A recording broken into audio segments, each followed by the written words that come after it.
नमस्कार। आज हम बात कर रहे हैं दक्षिण एशिया की एक ऐसी जगह की, एक ऐसी नस की जिसे अगर काट दिया गया तो पूरा नॉर्थ ईस्ट भारत से अलग हो सकता है। एक ऐसी जगह जिसका कंट्रोल अगर हाथ से गया तो देश की सुरक्षा, व्यापार, ऊर्जा सब कुछ एक झटके में ठप पड़ सकता है। जी हाँ, हम बात कर रहे हैं सिलीगुड़ी कॉरिडोर की। लेकिन सवाल यह है कि आखिर ये सिर्फ 22 किलोमीटर का रास्ता भारत की सबसे बड़ी कमजोरी क्यों माना जाता है, और आज ऐसा क्या हुआ कि भारत को इसे एक अभेद्य किले में बदलना पड़ रहा है। चलिए इसी पूरी कहानी की परतों को खोलते हैं। तो सबसे पहले ये समझते हैं कि 22 किलोमीटर की लाइफलाइन आखिर है क्या चीज, जिसे दुनिया चिकन नेक के नाम से भी जानती है। अगर आप भारत का नक्शा उठाएं तो पश्चिम बंगाल के ठीक ऊपर आपको जमीन की एक बहुत पतली सी पट्टी दिखेगी।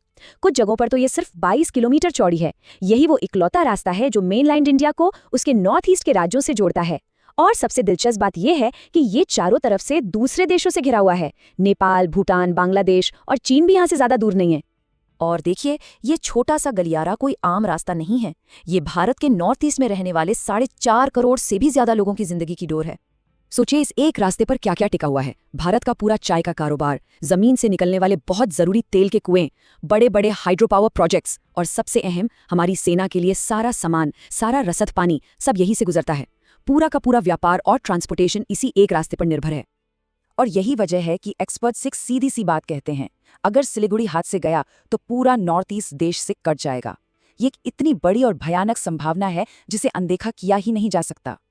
तो फिर सवाल ये उठता है कि भविष्य में ऐसा क्या हो सकता है जो भारत को इतना बड़ा कदम उठाने पर मजबूर कर दे।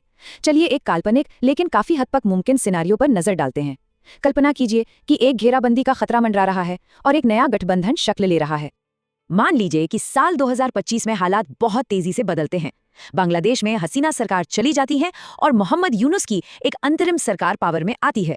और आते ही अक्टूबर 2025 तक बांग्लादेश चीन के साथ एक बहुत बड़ी डिफेंस डील साइन कर लेता है और पाकिस्तान के साथ मिलकर मिलिट्री अभ्यास भी शुरू कर देता है।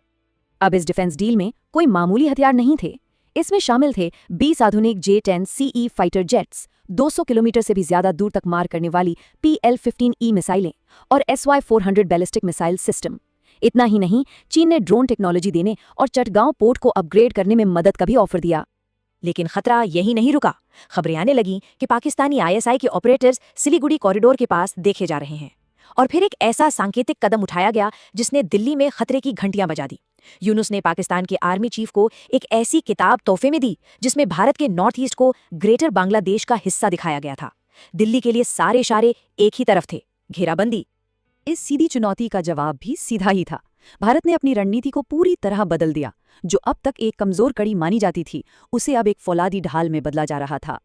और बहुत तेजी से नवंबर 2025 आते आते भारत ने इस गलियारे के चारों तरफ एक बहुस्तरीय यानी मल्टी लेयर डिफेंसिव ग्रिड को एक्टिवेट कर दिया। इस किलेबंदी के 3 मुख्य स्तंभ हैं। पहला, असम में लाचित बोरफुकन मिलिट्री स्टेशन जो इस पूरी स्ट्रैटेजी की रीढ़ की हड्डी है।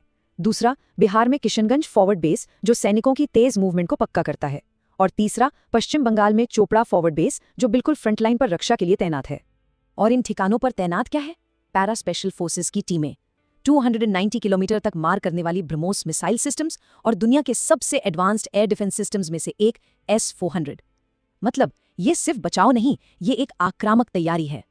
तो अब फर्क जमीन आसमान का है। जिससे पहले भारत की रक्षा की कमजोर कड़ी या सॉफ्ट अंडरबेली कहा जाता था, वो अब एक ऐसी मल्टी लेयर्ड सुरक्षा ग्रिड बन चुकी है जो खुद पलटकर वार कर सकती है। अब ये दूर के ठिकानों पर निर्भर नहीं है, बल्कि इसके पास 3 समर्पित फॉरवर्ड बेस हैं जो किसी भी खतरे का तुरंत जवाब दे सकते हैं। और जहां पहले कोई भी रुकावट पैदा कर सकता था, अब ये एंटी ड्रोन, इलेक्ट्रॉनिक वॉरफेयर और मिसाइल शील्ड से पूरी तरह सुरक्षित है। भारत की इस कार्रवाई ने सिर्फ अपनी सीमाओं को सुरक्षित नहीं किया है, बल्कि इसने जियोपॉलिटिक्स के खेल में कुछ नए नियम भी तय कर दिए हैं। नई दिल्ली से भेजा गया संदेश बिल्कुल साफ है। पहला, भारत अपने पूर्वी हिस्से पर किसी भी तरह का दबाव बर्दाश्त नहीं करेगा। दूसरा, ये किसी भी प्रॉक्सी या हाइब्रिड युद्ध की कोशिश के खिलाफ एक सीधी चेतावनी है। तीसरा, ये नॉर्थ ईस्ट की इकोनॉमिक स्टेबिलिटी को सुरक्षित रखने का एक कमिटमेंट है। और सबसे जरूरी, ये सिर्फ रिएक्शन देने के बजाय प्रोएक्टिव होकर खेल को बदलने की नई स्ट्रैटेजी का प्रदर्शन है। और जब हम आर्थिक स्थिरता की बात करते हैं तो ये कोई छोटी मोटी रकम नहीं है।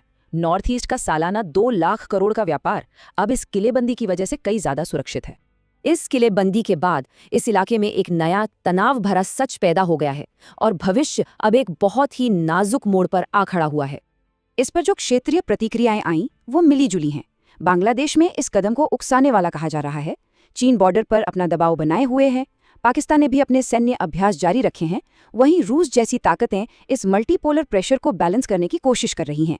तो ये कहना बिल्कुल गलत नहीं होगा कि 2025 का साल दक्षिण एशिया की राजनीति के लिए एक उथल-पुथल का साल रहा है और सिलीगुड़ी कॉरिडोर का ये पूरा घटनाक्रम इस इलाके की जियोपॉलिटिक्स को हमेशा के लिए बदल सकता है। और अब सबसे बड़ा सवाल यही है कि क्या इस किलेबंदी ने एक युद्ध को रोक दिया है या फिर अनजाने में एक बहुत बड़े टकराव के लिए मंच तैयार कर दिया है? इस सवाल का जवाब तो सिर्फ वक्त ही देगा।